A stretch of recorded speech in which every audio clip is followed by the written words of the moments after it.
कौन दंगाई और दंगाई बनाया किसने? अमित शाह ने, नरेंद्र मोदी ने। पूरी तरह से प्री प्लान था कि रामनवमी के दिन दंगा होगा और उसके बाद अमित शाह का वहां कार्यक्रम लगेगा। वो किसको उल्टा लटका के मारने की बात कर रहे हैं? हम सरकार में रहते तो अमित शाह को एयरपोर्ट पर उतरने नहीं देते, जिस तरह से हमारे बिहार के माहौल को खराब किया गया है।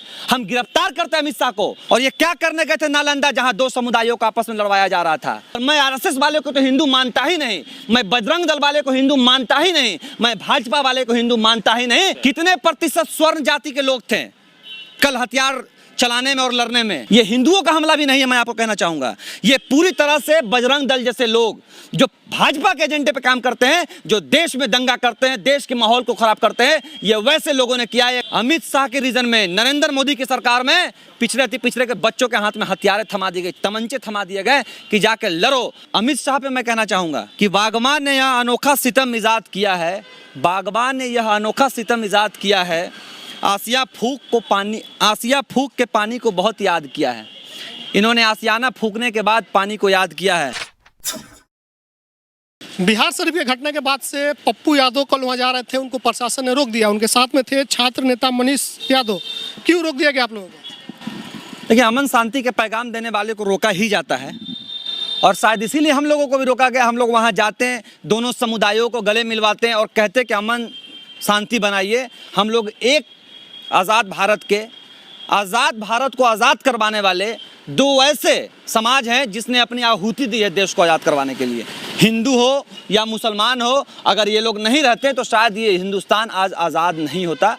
और कहीं ना कहीं हिंदुस्तान को गुलामियों की जंजीर में जकड़ने वाले लोग नालंदा में जाकर कल उन्होंने दंगा फैलाने का काम किया। अमित शाह पे मैं कहना चाहूँगा कि जिस तरह से वो जाकर मरहम लगा रहे थे, उन पे मैं एक लाइन कहना चाहूँगा कि बागबान ने यह अनोखा सितम इजाद किया है, बागबान ने यह अनोखा सितम इजाद किया है। आसिया फूंक के पानी को बहुत याद किया है। इन्होंने आसियाना फूंकने के बाद पानी को याद किया है। अमित शाह पे आरोप लगा दिया, अमित शाह ने दंगा करवाया। नहीं, मैं तो आपसे ही जानना चाहूँगा और जो हमें सुन रहे हैं मैं उनसे जानना चाहूँगा, भाजपा कार्यालय अमित शाह क्यों नहीं आए? भाई, मौर्या होटल में सो रहे थे, उद्घाटन करने जाना था, वहाँ क्यों नहीं गए? और ये क्या करने गए थे नालंदा, जहां दो समुदायों को आपस में लड़वाया जा रहा था? और ये पूरी तरह से प्री प्लान था कि रामनवमी के दिन दंगा होगा और उसके बाद अमित शाह का वहां कार्यक्रम लगेगा। वो किसको उल्टा लटका के मारने की बात कर रहे हैं? किसको? कौन दंगाई और दंगाई बनाया किसने? अमित शाह ने, नरेंद्र मोदी ने। एक पिछड़ा का बाल बच्चा, एक पासवान जाति का बाल बच्चा जिसके हाथ में किताब होनी चाहिए थी, उसके हाथ में हथियार थमाया। किसने थमाया? कौन रामनवमी में तलवार लेके निकलता है? रामनवमी में हनुमान चालीसा पढ़ते रोड सड़क पे निकलते थे। लेकिन अमित शाह के रीजन में, नरेंद्र मोदी की सरकार में पिछड़े के बच्चों के हाथ में हथियारें थमा दी गई, तमंचे थमा दिए गए कि जाके लड़ो। रामनवमी आपसी सद्भावना का त्यौहार है। राम का मतलब ही होता है सद्भावना और प्रेम। इसमें पिछड़ा और अति पिछड़ा का बच्चा था। अरे भाई, कौन लड़ता है? मैं तो बोलूंगा तो फिर बुरा लग जाएगा लोगों को। कितने प्रतिशत स्वर्ण जाति के लोग थे कल हथियार चलाने में और लड़ने में, मुसलमानों से लड़ने में? पूरी तरह से अति पिछड़ों के बच्चों के हाथों में हथियार थमाकर हिंदू बनाया जा रहा है। और जब अधिकार की बात आती है, जब शिक्षा की बात आती है, जब रोजगार की बात आती है, तो फिर से हम पिछड़ा हो जाते हैं, फिर हम हिंदू नहीं रहते हैं। ये लोग सिर्फ लड़वाने में हमारा इस्तेमाल करते हैं। मैं तमाम लोगों से, हमारे चाहने वाले, हमारे प्रशंसकों से, बिहार शरीफ नालंदा के तमाम भाइयों से गुजारिश करते हैं कि इनके एजेंडे में मत फंसिए। इनके एजेंडे में सिर्फ हमारा जीवन बर्बाद करना है, हमें सलाखों के पीछे ढकेलना है और फिर रोजगार से लेकर स्वास्थ्य शिक्षा तक सब पर इनके लोगों का एक आधिपत्य रहेगा, इनका अधिकार होगा। आप इस दंगे से मुक्त होइए।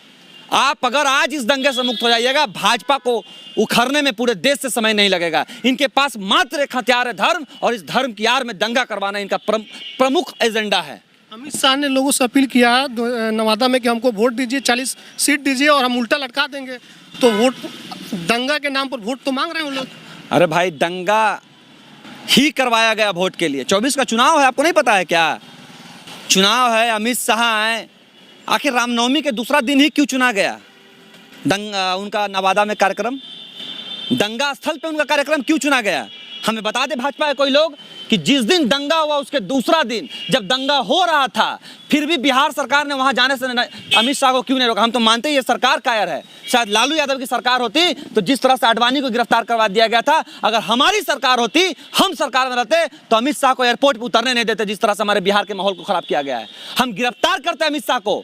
कहीं ना कहीं नीतीश कुमार जी चूक गए और नीतीश कुमार की ताकत अब लगता है वो खत्म हो गई, वरना अमित शाह की कल गिरफ्तारी हमारे बिहार को संदेश देती कि हम सेकुलर हैं। और लालू यादव को कल याद किया जा रहा था, जब भी बिहार शरीफ और अन्य जगह दंगा हुआ लालू यादव हेलीकॉप्टर उतारते थे, लालू यादव वहां जाकर दोनों को गले मिलवाते थे और बताते थे अरे बेटा हम लोग पढ़ो लिखो, हम लोगों को, वरना ये दंगे की आग में झोंककर हमारे भविष्य हमारे पीढ़ी को बर्बाद करेगा और ये लोग सत्ता पे राज करेगा, हम कहीं नहीं रहेंगे। कल यही हुआ, हमारे लोगों को, पिछले समाज के लोगों को हथियार देकर लड़वा दिया गया मुसलमान भाइयों से और ये लोग वहां बैठ के तमाशा देख रहे थे।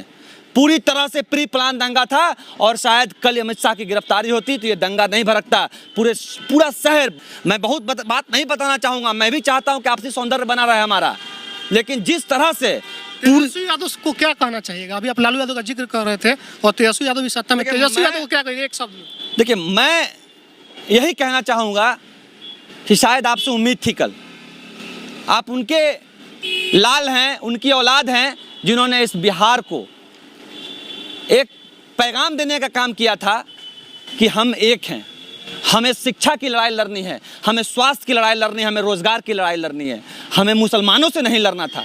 अरे भाई वो देखिए, मैं फिर कहूँगा तो लोग कहेगा मैं हितैषी हूँ, लेकिन 1 लाख की भीड़ लेकर आप चले थे और चंद मुसलमान के आप पे आके हमला कर दिए। ये हिंदुओं का हमला भी नहीं है, मैं आपको कहना चाहूंगा, ये पूरी तरह से बजरंग दल जैसे लोग जो भाजपा के एजेंडे पे काम करते हैं, जो देश में दंगा करते हैं, देश के माहौल को खराब करते हैं, ये वैसे लोगों ने किया है। कोई हिंदू इसमें नहीं है, ये लोग भाजपाई हैं, ये आरएसएस है। और मैं आरएसएस वाले को तो हिंदू मानता ही नहीं, मैं बजरंग दल वाले को हिंदू मानता ही नहीं, मैं भाजपा वाले को हिंदू मानता ही नहीं। हिंदू वो है जो आपसी भाईचारे को मिला के चले, हिंदू वो है जो देश में और बिहार में आपसी सौंदर्य बना के चले, वो हिंदू होता है। वो हिंदू नहीं है जो देश को 2 धाराओं में बांट के चले, देश में आपसी टकरार पैदा करे, वैसे लोग हिंदू नहीं हो सकते। बजरंग दल पर क्या कार्रवाई की मांग करेंगे? बिल्कुल, बजरंग दल के सभी लोगों की गिरफ्तारी की जाए, बजरंग दल संगठन को बैन किया जाए, वरना ये लोग बिहार में, मैं माननीय नीतीश कुमार जी से कहना चाहूंगा कि आपके गृह जिला में चैलेंज हुआ है, आपके गृह जिला में ये आग लगाया गया है। अगर आप आज चुप रहिएगा तो शायद आपके गृह जिला में तो डीएम-एसपी समय पे पहुंच गए, शायद यही हाजीपुर और वैशाली और पटना में होगा तो लोग जल जाएंगे, घरों के घर उजड़ जाएंगे।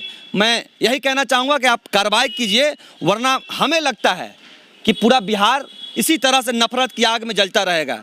मैं बस एक लाइन कहना चाहूँगा कि धुआं जो कुछ घरों से उठ रहा है न पूरे शहर पे छा जाए तो कहना, अगर आपने कार्रवाई नहीं किया तो ये धुआं पूरे शहर पे छा जाएगा और हमारी और आपकी एकता दोनों खतरे में पड़ जाएगी। चलिए, मनीष यादव थे, इन्होंने क्या कुछ कहा आपने सुना, भाईचारा और मिलजुल कर रहने का संदेश दिया इन्होंने। जो लोग दंगा में सम्मिलित होते हैं उनको इन्होंने चेताया कि ये लोग तुमको लड़ा देंगे, फंसा देंगे और फिर तुम्हारे पीछे खड़े नहीं होंगे। बाकी लोग वीडियो देख रहे हैं, शेयर कीजिएगा, यूट्यूब देखते हैं, सब्सक्राइब कीजिएगा। धन्यवाद।